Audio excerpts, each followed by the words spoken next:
Mr. President, this time, what would it take for you to be convinced that there's no white genocide in South Africa?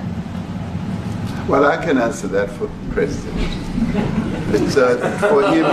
No, seriously. I'd rather have him answer. Yeah, I'd rather answer that. It will be. Our President will respond to you. Yeah, Thank you, Mr. President. It will take President Trump listening to the voices of South Africans, some of whom are his good friends, like those who are here. When we have talks between us on the quiet table, it will take President Trump to listen to them. I'm not going to be repeating what I've been saying. I would say if there was Afrikaner farmer genocide, I can bet you these three gentlemen would not be here, including my Minister of Agriculture. He would not be with me. So it'll take him, President Trump, listening to their stories, to their perspective. That is the answer to your question. But, Mr. President, I must say that we have, we have thousands of stories talking about it. Sure. And we have documentaries, we have news stories, and that. Is Natalie here, somebody here to turn that? I could show you a couple of things, and it has to be responded to. Yeah, sure. Let me see the articles, please, if you would, and turn the lights down. Turn the lights down, and just put this on. It's right behind you, Johan. There's nothing this parliament can do. With or without you, people are going to occupy land. We require no permission from you, from the president, from no one. We don't care. We can do whatever you want to do. Who are you to tell us whether we can occupy land or not? We are going to occupy land. Yes. South African occupy land. That's who we are. Can we drop our membership from this useless parliament? Yes, honorable member. Must never be scared to kill. A revolution demands that at some point there must be killing, because the killing is part of a revolutionary act. Shoot to kill. Namaza. Kill the poor, the farmer. Kill the poor, the farmer. Pa, pa.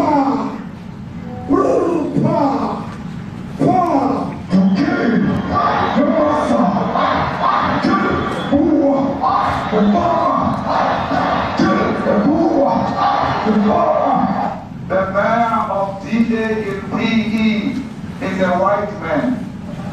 So these people, when you want to hit them hard, go after a white man. They feel a terrible pain because you have touched a white man. Not because Mashaba and Suri will not be touched. They will be touched, no one. But we are starting with this whiteness. We are cutting the throat of whiteness. Shoot to kill. Namaza. Kill the brewer, the farmer. Kill the brewer, the farmer. Pa, pa, pa. Shoot to kill. Namaza. Kill the brewer, the farmer. Kill the brewer, the farmer. Pa,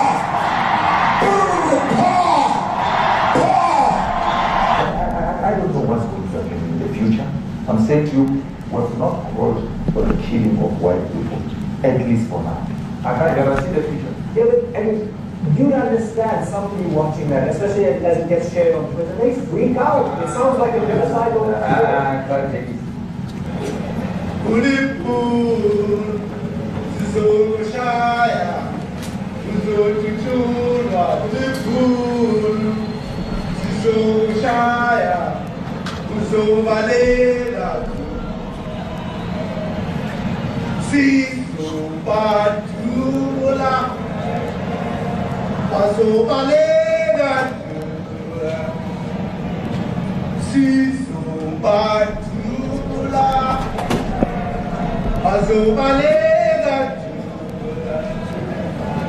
Who will expropriate land without compensation, whether they like it or not, if they object, they can seek refugee in America. Now this is very bad. These are burial sites right here. Burial sites. Over 1,000 of white farmers, and those cars are lined up to pay love on a Sunday morning. Each one of those white things you see is a cross, and there's approximately 1,000 of them. They're all white farmers, the family of white farmers. And those cars aren't driving, they're stopped there to pay respects to their family member who was killed. And it's a terrible sight. I've never seen anything like it. Both sides of the road you have crosses.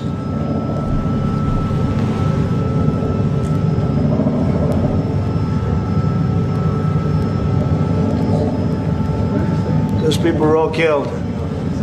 Have they told you where that is, Mr. President? No. I'd like to know where that is, because this I've never seen. But okay. I mean, it's in South Africa. That's where. We need to find out.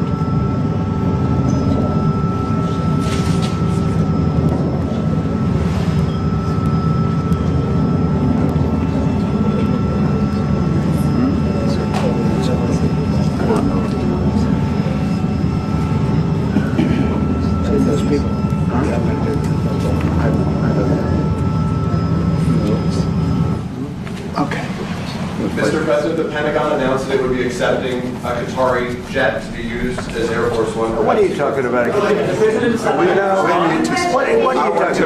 You know, you to get out of here. What does this have to do with the Qatari jet?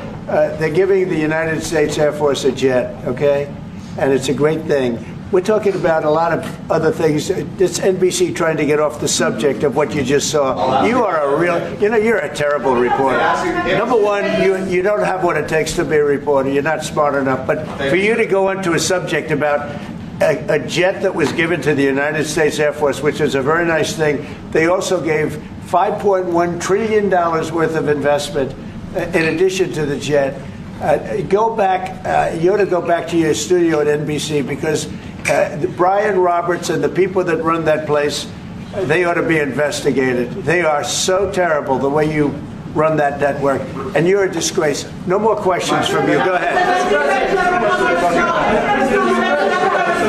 Go ahead, talk about that. His name is Peter something. He's a terrible reporter. Quiet. That's my question now. Let's go. Thank you so much. President Trump, and a disaster from EMCA in South Africa. Thank you very much. Thank you very much, Steve. What would you like President Ramaphosa to do about the situation that we've just seen on the screen? I don't know. Look, these are articles over the last few days. Death of people. Death. Horrible death. Death. I don't know. But you know that To pick anyone, white South Africans are fleeing because of the violence and racist laws. And this is all, I mean, I'll give these to you. So when you say, what would I like to do? I don't know what to do.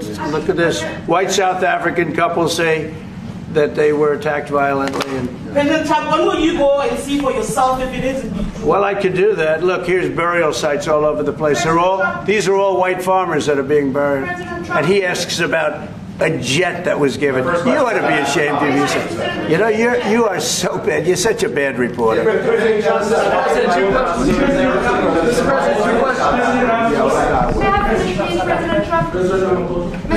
This is one after another. This family was wiped out. I'm just looking.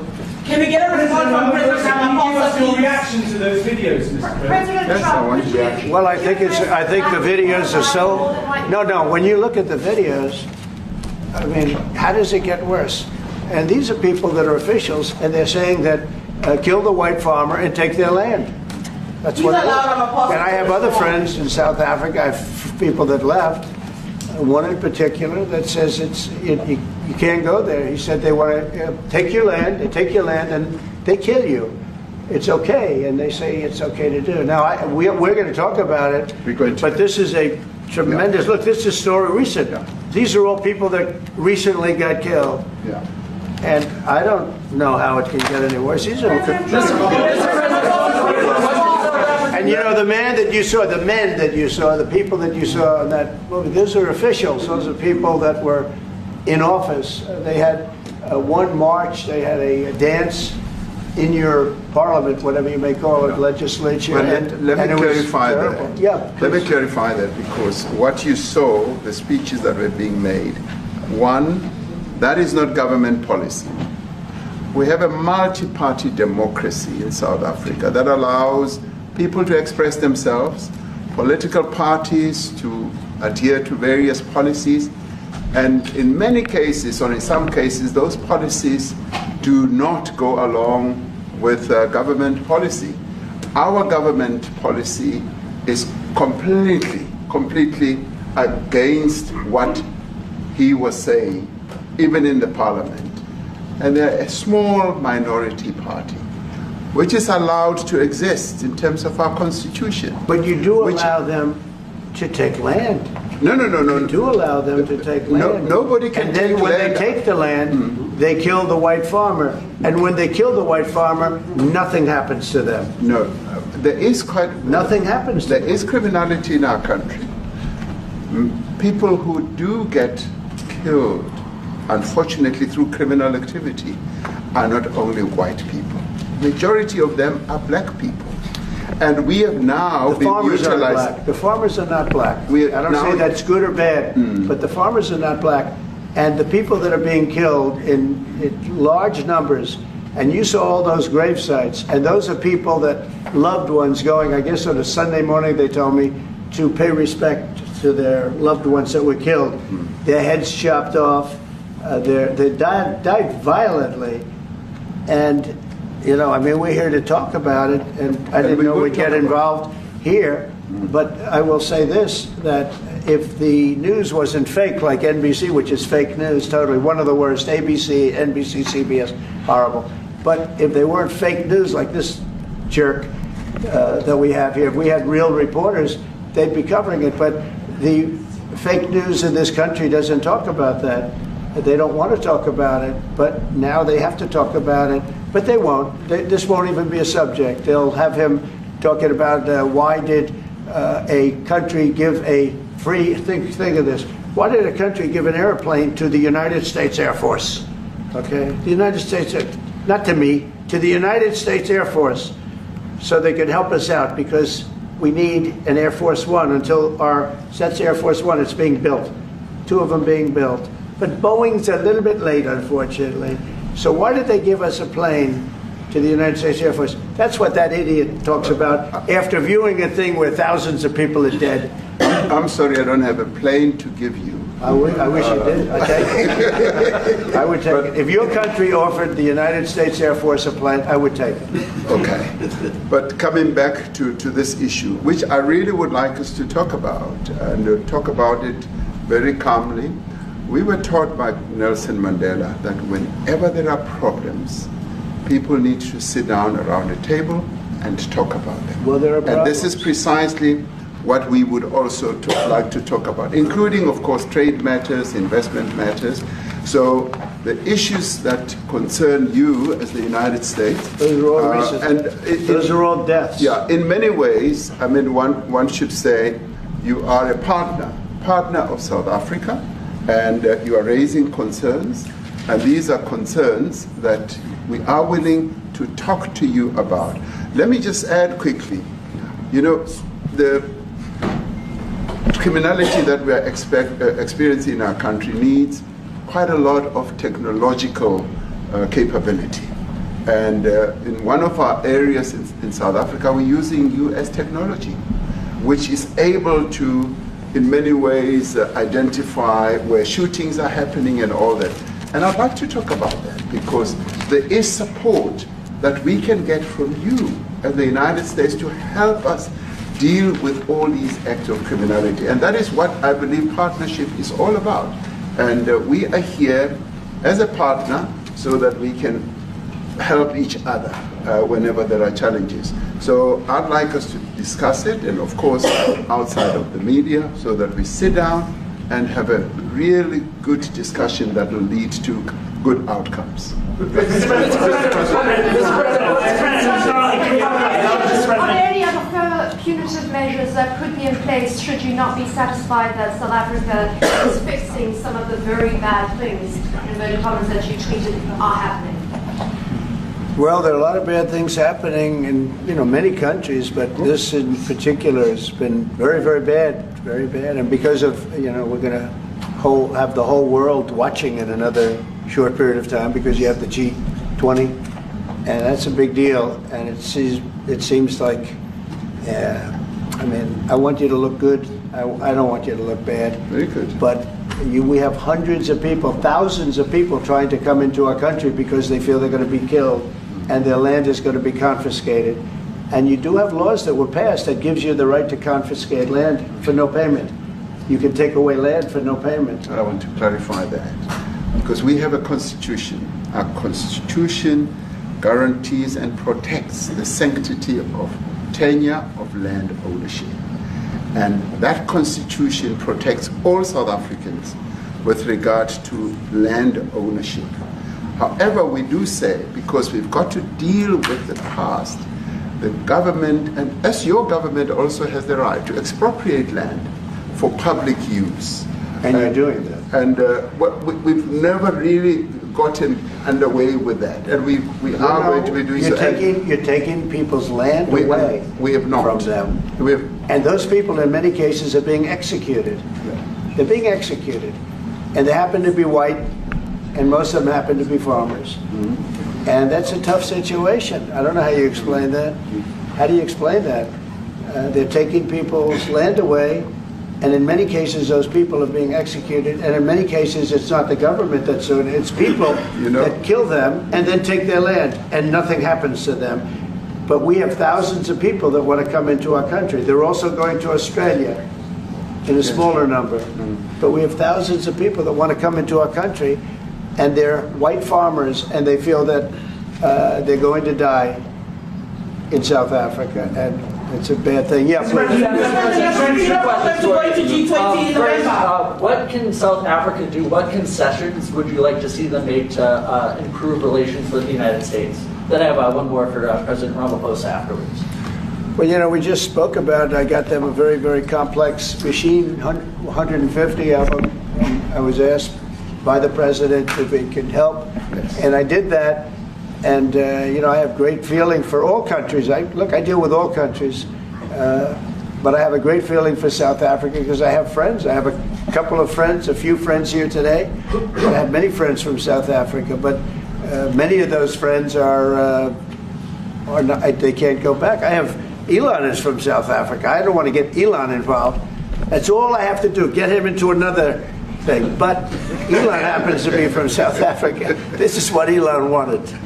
He actually came here on a different subject, sending rockets to Mars, okay? Yes. He likes that better. He likes that subject better. That's right. But Elon is from South Africa, and I don't want to talk to him about that. I don't think it's fair to him. That's right. But I will say that people are fleeing South Africa for their own safety. Their land is being confiscated, and in many cases they're being killed.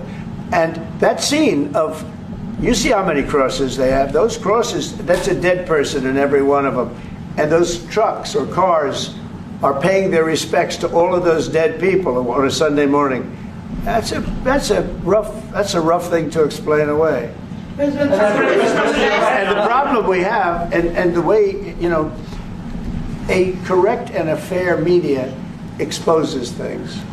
But we have a very corrupt media. They won't even report this. If this were the other way around, it would be the biggest story. Now, I will say apartheid, terrible. That was the biggest story. That was reported all the time. This is sort of the opposite of apartheid. What's happening now is never reported. Nobody knows about it. All we know is we're being inundated with people, with white farmers from South Africa. And it's a big problem. Marco Rubio was telling me he's never seen anything like it. The numbers of people that want to leave South Africa because they feel they're going to be dead very soon.